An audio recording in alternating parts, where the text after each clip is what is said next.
ta nay mê ta thế mê đuôi gao Tinggim Suigut te lu za anui te kele Tinggim Suigut te lu kete gadu te lo anui ting te rahangya Zisune sale alam wang lo Ane anui zengwa gai gu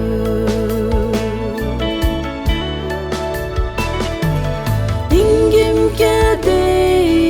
ro gai de ge hab dai di di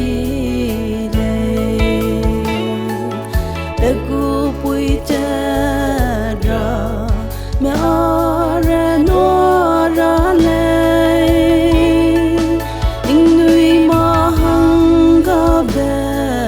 We begum zen now Tinggim Suigut te lu kete gadu te lo Anui ting ti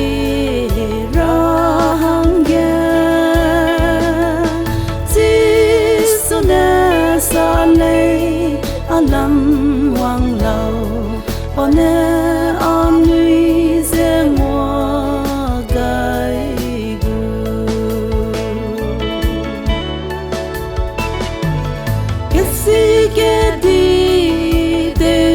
me pe lam wang ra hung le su he do ra ke se lui lung pung nao Tinggim ga na ai po le za tu ke de le Tinggim Suigut te lu Te gadu te lo Anui ting te rahangya Zisune sale alam wang lo Ane anui zengwa gai gu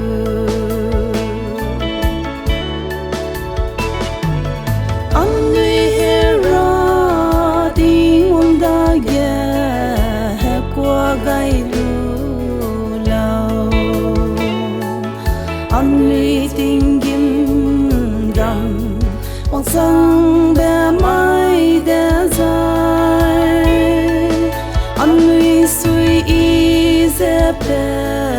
Zu he dau ra Tinggim Suigut te lu kete gadu te lo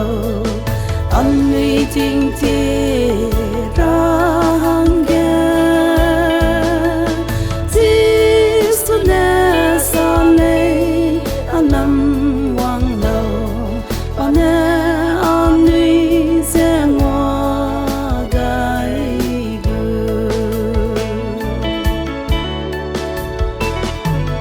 Kete ge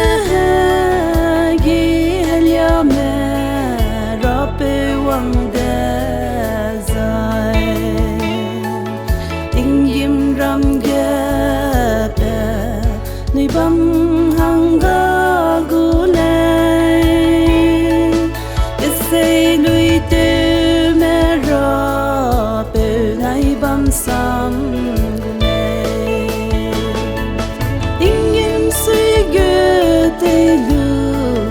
kete gadu te lo Anui ting te